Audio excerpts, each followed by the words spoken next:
जम्मू कश्मीर के पहलगाम में जो 22 अप्रैल 2024 को भयंकर नरसंहार हुआ, जो कत्ले आम हुआ, वो पूरी दुनिया ने देखा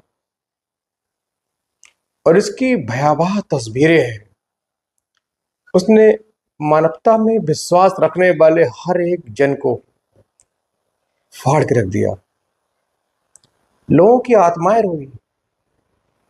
इस तरीके से हमारे देश के निहत्थे जो कपल्स थे, टूरिस्ट थे, पर्यटक थे, जो इसलिए कश्मीर घूमने गए थे कि कश्मीर हमारे देश का सबसे खूबसूरत हिस्सा है, उसको देखने के लिए जीवन की नई पारी, कुछ ऐसे लोग भी थे जिनकी नई नई शादियां हुई थी, अपनी नई पारी को एक खूबसूरत सफर के साथ शुरू करने का प्लान बनाने वाले वो नव विवाहित जोड़े जिनकी इस हादसे में दर्दनाक मौत हो गई। उनकी मौत से इस देश सहित पूरी दुनिया के जो मानवता में यकीन रखने वाले लोग हैं, उनके दिल रोए। लेकिन इस हादसे के पीछे क्या वजह रही, कैसे ये हादसा हुआ, और सुरक्षा जो एजेंसियां हैं, सिक्योरिटी फोर्सेस हैं, आर्म्ड फोर्सेस हैं, किस तरह से जम्मू कश्मीर में सुरक्षा करती हैं, डिप्लॉय होती हैं। चूंकि मैं खुद इंडियन आर्मी में रहा हूं, मैंने 2006 से लेकर 8 तक खुद इसी इलाके में, अनंतनाग में ही स्पेशल ऑपरेशंस का एक हिस्सा रहकर, ग्रुप का हिस्सा रहकर 2 साल वहां रहा। तो मैं अच्छे से वहां की जो भौगोलिक स्थिति है, वहां की एक्टिविटीज है, मूवमेंट है, सेना की डिप्लॉयमेंट है, और जो पर्यटक की मूवमेंट होती है, कहाँ कहाँ सेंसिटिव पॉइंट होते हैं, किस तरीके से सेना को वहां अलर्ट रहना होता है, तमाम चीजों के बारे में अच्छे से जानता हूं। चूंकि ये जो हमला है, ये जिस इलाके में हुआ, वो इलाका चूंकि बहुत घना है, वहां बहुत जंगलात का इलाका है, बड़ी बड़ी घासों के झुंड है, बड़े बड़े घासों के इलाके हैं, झाड़ी है, झमाड़ है, बाग है, काफी अंधेरा इलाका माना जाता है, ऊंचाई पर भी है। इसीलिए इसको मिनी स्विट्जरलैंड कहा जाता है। जिस वैली में हमला हुआ, उस वैली के चारों तरफ बड़े बड़े घास के जो झुंड है, मैदान जो खेत टाइप में है, जंगलात हैं, जिसमें छुपना इन दहशतगर्दों को बहुत आसान रहता है। अब चूंकि ये जो हमला किया, ये जिसकी जिम्मेदारी टीआरएफ ने ली, टीआरएफ द रेजिस्टेंस फ्रंट, ये पाकिस्तान में, हमारा दुश्मन मुल्क पाकिस्तान में ये रहता है, वहां से संचालित है, वित्त पोषित पाकिस्तान द्वारा है। इस पर पूरा जो हाथ है, वो मशहूर आतंकी संगठन लश्कर तोयबा का है। लश्कर तोयबा के गाइडलाइन के मुताबिक चलता है, उसके इशारे पर बड़ी बड़ी घटनाओं को अंजाम देता है, और इसका मुख्य निशाना होता है एक सॉफ्ट टारगेट, यानी बहुत आसान सा टारगेट, जहां इनकाउंटर का डर ना हो, आर्मी का डर ना हो, पुलिस का डर ना हो, दूसरी जो आर्म्ड फोर्सेज हैं उनका डर ना हो। इसीलिए ये कायर, ये बुजदिल ऐसे जानबूझकर टारगेट चुनते हैं जहां बहुत आसानी से अपने जो मंसूबे हैं उनको अंजाम दे सकें। इसीलिए इन्होंने फिर पहलगाम में एक आसान से टारगेट को चुना। हालांकि बहुत बड़ा सवाल ये भी है कि उस वक्त भारतीय जो फोर्सेज हैं, इंडियन आर्मी है, सीआरपीएफ है, आईटीबीपी है, और बाकी जो लोकल पुलिस है, इनके स्क्वाड कहाँ थे, इतनी देर तक वो कत्लेआम करते रहे। तमाम जो फोर्सेज हैं वहां के आसपास क्यों नहीं थी। हालांकि ये ऐसा भी आर्मी का रूटीन होता है, आर्मी को पूरे 12 महीने 24 घंटे देश की सेवा करनी होती है। आर्मी मूवमेंट करती रहती है, कभी यहाँ कभी वहां, इस पॉइंट पर कभी उस पॉइंट पर, इस चेक पोस्ट पर कभी उस चेक पोस्ट पर। इस तरह से आर्मी पूरे इलाके को एक मूवमेंट उसमें बना रखती है, जिससे लोगों को लगे कि हाँ, आर्मी किसी वक्त भी कहीं पहुंच सकती है। और इन बुजदिलों ने उसी का फायदा उठाया। आर्मी के हटने के बाद, जिस वक्त वहां आर्मी का मूवमेंट नहीं था, जो स्पेशल फोर्सेस कश्मीर में काम करती हैं उनका मूवमेंट नहीं था, उसी वक्त इन्होंने आसानी से आकर ड्रेस कोड में आकर हमारे जो निहत्थे बेकसूर लोग थे, जिनको कश्मीर घूमने की ख्वाहिश थी, उनको मार डाला। और आसानी से वहां फरार हो गए। क्योंकि मैंने पहले ही कहा, ये जंगल का इलाका है, चारों ओर बड़ी बड़ी घास, बड़े बड़े वन क्षेत्र टाइप में जंगल है, जहां बड़े आसान से इनका जो कुकर्मी है, इनको छुपने में आसानी मिलती है। चूंकि ये इलाका है बहुत बड़ा है, तो आर्मी का भी एक साथ तुरंत जाकर वहां उनकी घेराबंदी करना इतना आसान नहीं होता। क्योंकि कश्मीर की जो भौगोलिक स्थिति है वो देश के दूसरे हिस्सों से बहुत अलग है। हम आप यहाँ बैठकर देखते हैं कि हमारा इलाका प्लेन है, गलियां हैं, घर है, मकान है, कॉलोनी है, रोड है, सड़क है। कश्मीर में ऐसा नहीं है। वहां कई टारगेट ऐसे होते हैं जहां जाने के लिए हमको पगडंडी का सहारा लेना पड़ता है। मुझे याद है, जब मैं आर्मी की नौकरी में था, मैं जम्मू कश्मीर में इनकाउंटर स्पेशलिस्ट टीम में था, यानी राष्ट्रीय राइफल में था। तो कई घर जाने के लिए हमको अपनी जो गाड़ियां हैं पहले छोड़नी पड़ती थी। 4-4 किलोमीटर, 5-5 किलोमीटर पैदल चलकर रात को हम अपने टारगेट तक पहुंचते थे, जिनमें नाले भी पार करने होते थे। बाधाएं आती, चुनौतियां आती, पानी में घुसना पड़ता, पहाड़ के ट्रैक पर 70-80 डिग्री खड़ी चढ़ाई चढ़नी पड़ती। तो कश्मीर का जो हिस्सा है, उसकी जो भौगोलिक स्थिति है वो देश के दूसरे हिस्सों से बिल्कुल अलग है। और ये सेना के लिए, हमारी जो भी सुरक्षा एजेंसियां वहां काम करती हैं, उनके लिए आतंकवाद के साथ साथ ये भी एक बहुत बड़ी चुनौती होती है। क्योंकि सेना को 12 महीने 24 आवर काम करना होता है। सेना के लिए हालात से लड़ना, वहां के मौसम से लड़ना, बर्फ से लड़ना, जो इंटरनल मिलिटेंट है उनसे लड़ना, पाकिस्तान से जो संचालित होने वाले आतंकवाद संगठन है उससे लड़ना। तो सेना को हर वक्त लड़ना होता है, चूंकि इन आतंकियों को, इन जाहिलों को, दहशतगर्दों को, कायरों को एक हमला करना होता है 2-4 महीने के बाद एक बार। तो बड़ी प्लानिंग करके सटीक जगह अपने मुखबिर बिछाकर पूरा जो नक्शा है तैयार करके कि किस वक्त कहाँ आर्मी आती है, किस वक्त कहाँ आर्मी खड़ी होती है, कहाँ जाती है, कौन से पॉइंट ऐसे हैं जहां आर्मी नहीं होती है, वहां आकर ये बड़ी आसानी से अपने जो आसान से टारगेट है उस पर हमला कर देते हैं। टीआरएफ चूंकि पाकिस्तान संचालित है और इसने पहले भी बहुत ज्यादा कायराना हरकतें कश्मीर में की हैं। इससे पहले अभी 2021 में कश्मीर से पहले एक जगह है सोपोर, कश्मीर के जो नेशनल हाईवे के ऊपर स्थित है, काफी बड़ा कस्बा है। वहां भाजपा के जो पार्षद हैं उनकी मीटिंग हो रही थी। उनकी मीटिंग में इन्होंने अंधाधुंध फायरिंग कर दी।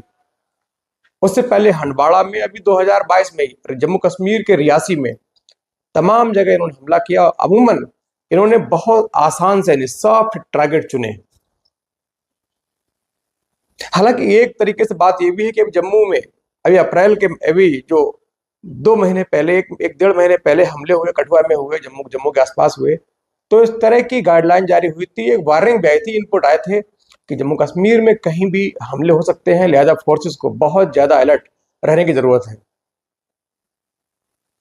एक तरीके से देखा जाए कि जो हमारी खुफिया एजेंसियां हैं, संचार एजेंसियां हैं, जो आतंकवाद पर कमर कसने के लिए दिन रात मेहनत करती हैं, जो उनकी जो उनको बातों को इंटरसेप्ट करती हैं, बातों को रिकॉर्ड करती हैं, सुनती हैं मशीनों द्वारा, इंटरसेप्टर द्वारा, उनकी भी कहने की कुछ नाकामी साबित हुई यहाँ।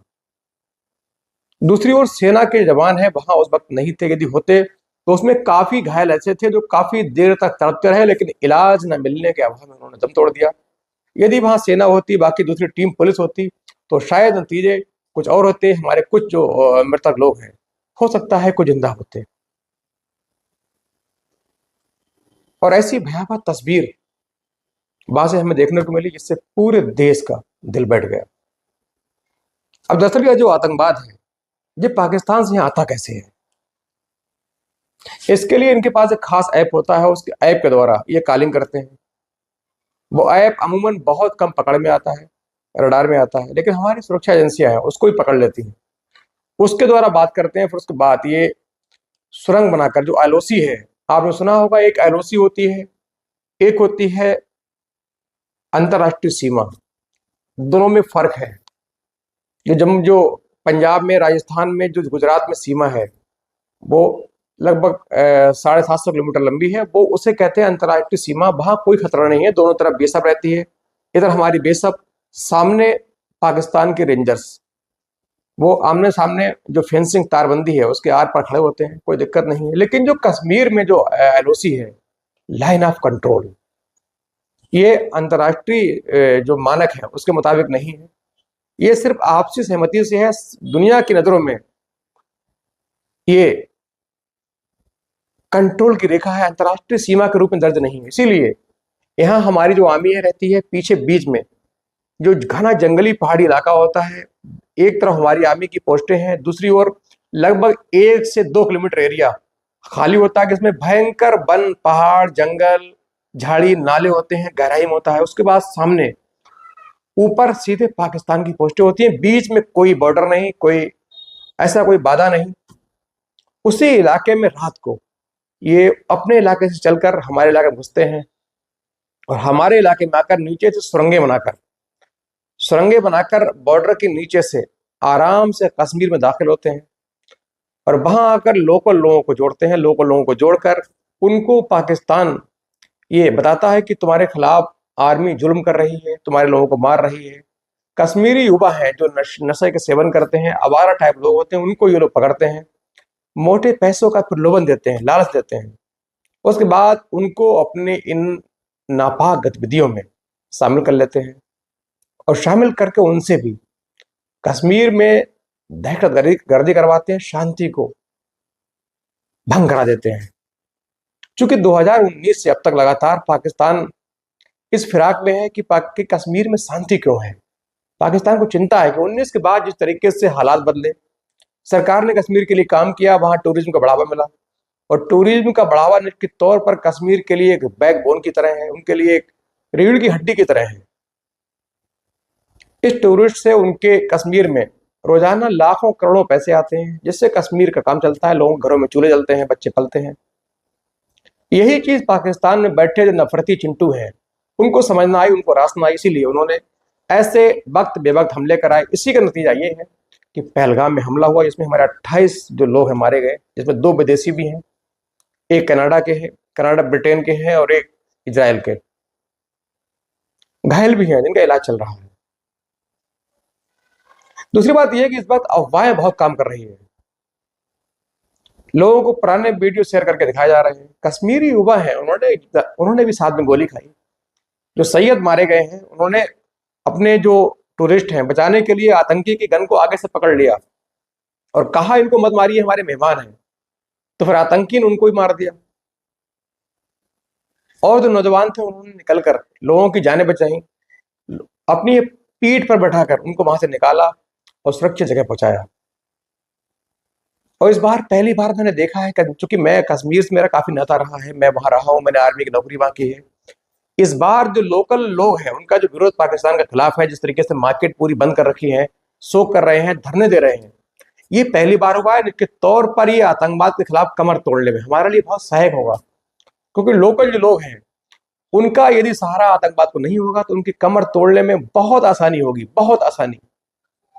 और इस बार वाकई कश्मीर में लोग खुलेआम अपनी सड़कों पर धरना दे रहे हैं, रैली निकाल रहे हैं, कैंडल मार्च कर रहे हैं, पाकिस्तान के खिलाफ नारे लगा रहे हैं। ये मैंने पहली बार देखा है। मैंने तो 2006 से 8 तक वहां पाकिस्तान के समर्थन में नारे देखे, लेकिन इस बार पहली बार हुआ है कि कश्मीरी लोग जो आवाम है इस हमले के खिलाफ पाकिस्तान के खुलकर बुराई कर रहे हैं, मीडिया में आकर बातें कर रहे हैं। अमूमन पहले पाकिस्तानियों के खिलाफ कश्मीरी लोग मीडिया में कई बात नहीं करते थे, उनको डर था कहीं दूसरे आतंकी संगठन है उनको मार ना दे। लेकिन इस बार ऐसा नहीं है, स्थिति अलग है।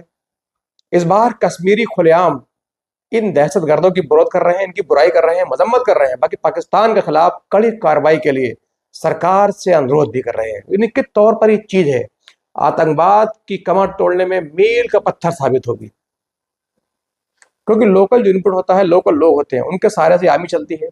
आर्मी भी लोकल लोगों के सहारे ही आतंकवादी पकड़ती है, उनको खबर मिलती है। हमारे सोर्स होते हैं, वहां मुखबिर होते हैं, जो काम करते हैं उनको बदले में पैसा मिलता है। उसी तरह आतंकियों के मुखबिर होते हैं, उनको भी आर्मी की जो गतिविधियां हैं वो मुखबिर से मिलती हैं, उसी प्रकार वो भी काम करते हैं। तो निश्चित तौर पर इस बार जो वहां की आवाम है उसका आतंकवाद और पाकिस्तान के खिलाफ जो गुस्सा है, इससे कहीं ना कहीं बहुत फायदा होगा देश को और आतंकवाद की कमर तोड़ने में बहुत आसानी मिलेगी। और दोस्तों, आतंकवाद जो कश्मीर में है, ये चूंकि आतंकवाद जो है, इनको तो मरना होता है, इनको मरना ही है, इनको अपने मौत से कोई परवाह नहीं है। इनके दिल में पहले ही जब से इनको ट्रेनिंग होती है इतना भर देते हैं, इतना इनको गुमराह करते हैं कि इनको मौत नाम की चीज से डर नहीं लगता। इसीलिए ये आते हैं सीधे जहां भी चाहे वहां हमले कर देते हैं। और दोस्तों ये हमला पाकिस्तान का जो कायराना हमला है, ये बहादुरी नहीं है, ये नाकामी है, बुजदिली है, नामर्दी है। निहत्थे लोग बाहर करना, जो देश के दूसरे हिस्सों से कश्मीर घूमने गए, मेहमान बनकर घूमने गए, उन पर गोलियां चलाई। इन कायरों की जितनी निंदा की जाए कम है। भारत सरकार से अनुरोध है कि बहुत जल्द इनको एक तरीके से अच्छे से सबक सिखाए पाकिस्तान को, जिससे पूरी दुनिया में एक मैसेज जाए, दहशतगर्दी के खिलाफ एक मैसेज जाए कि यदि दोबारा हमला किया तो उसके तौर पर परिणाम गंभीर होंगे। चूंकि सिंधु जल जो समझौता खत्म करने की बात कही गई है, जो कि बहुत बड़ी बात नहीं है, जल खत्म करने से कुछ नहीं होगा। चूंकि जल समझौता खत्म करने से पहले अपने आप और अपने जल को मोड़ने के लिए नदी बनानी पड़ेगी, उसमें टाइम लगेगा। पाकिस्तान के खिलाफ हमें कड़ी कार्रवाई करनी होगी। पूरा देश इस बात गुस्से में है, उबाल में है। पूरा देश पाकिस्तान के खिलाफ कड़ी कार्रवाई करने की मांग कर रहा है। उनके तौर पर ऐसी जो घटनाएं हैं बहुत ही निंदनीय है। और आप भी आगे भविष्य में कश्मीर जाएं, कोई दिक्कत नहीं है। कश्मीर में बहुत सुरक्षा है, मैं बहुत बार बार रहा हूँ, सुरक्षा है, आर्मी के हवाले पूरा है। कभी कभार ऐसी घटनाएं हो जाती हैं, आप आराम से जाएं। सेना वहां पूरी तरीके से मुस्तैद है। हमारी सेना आपकी सुरक्षा के लिए दिन रात काम कर रही है। आतंकियों का मतलब ये होता है कि कश्मीर में पर्यटक ना आए, यहाँ हंगामा रहे, यहाँ के लोकल जो लोग हैं वो गुमराह रहे, पाकिस्तान को सपोर्ट करें, भारत के खिलाफ खिलाफ जाएं। लेकिन इस बार उसको दांव उल्टा पड़ा है, चूंकि इसमें कश्मीरी उनसे नाराज हुआ। चूंकि कश्मीरी का इस हमले से कश्मीरी लोगों का रोजगार बंद होगा, ठप होगा, उनके जो खाने कमाने के रास्ते बंद होंगे, दुकानें बंद होंगी, व्यापार ठप होगा। इसीलिए जो कश्मीरी इस बार सही स्थिति को समझा है और खुलकर पाकिस्तान और जो दहशतगर्दी है उसके खिलाफ इस बार लामबंद है। और दोस्तों इसमें हमें एक धर्म नहीं तलाशना चाहिए। जिस तरीके से मीडिया काम कर रही है, लगातार हिंदू हिंदू हिंदू करके पूरे देश को एक भ्रमित कर रही है। इस वक्त पूरे देश को हिंदू मुसलमान सबको साथ रहकर मिलकर इस चुनौती से, इस भयावह जो सीन है, इससे लड़ने की जरूरत है, इससे मिलकर निपटने की जरूरत है। ऐसे में हिंदू मुस्लिम नहीं करना चाहिए। अगर वो भी मुस्लिम था जिसने एक हिंदू की जान बचाने के लिए आतंकवाद की गन पकड़ ली, गन छीनने की कोशिश की, उस हमले में वही मारा गया, वो भी मुस्लिम था एक। बाकी कश्मीरियों ने मदद की, अपने घरों के द्वार खोल दिए, फ्री पानी, फ्री खाना, फ्री रहना, फ्री चाय, free car, free free hotel. ये सब बताती है कि वहां का जो आवाम है सब एक सी नहीं है। कहने को उन पर फर्क पड़ा है, उनका भी रोजी रोटी खत्म हुई है, उनके भी रोजगार ठप हुए। तो दोस्तों निश्चित तौर पर इस घटना से हमें सबक लेने की जरूरत है कि हमें अब देश की अखंडता के लिए काम करना है और हिंदू मुस्लिम नहीं करना। हिंदू मुस्लिम करके हम अपने देश को और कमजोर करेंगे। हमारा देश पाकिस्तान जो दुश्मन देश है पाकिस्तान, यही चाहता है कि हम हिंदू मुस्लिम करें, हम टूटे बिखरे, हमें गृह उद्योग, हम लड़ें, कमजोर हों और उसका फायदा वो उठाए। तो प्लीज ऐसा मत करिएगा। हिंदू मुस्लिम के नाम पर नफरतें बंद कर दीजिए। ये देश हमारा है, हम देश के फूल हैं, चमन है, पूरा देश हमारा है। तो दोस्तों वीडियो कैसा लगा ये कमेंट करके जरूर बताएं। अच्छा लगा हो चैनल को सब्सक्राइब भी करें।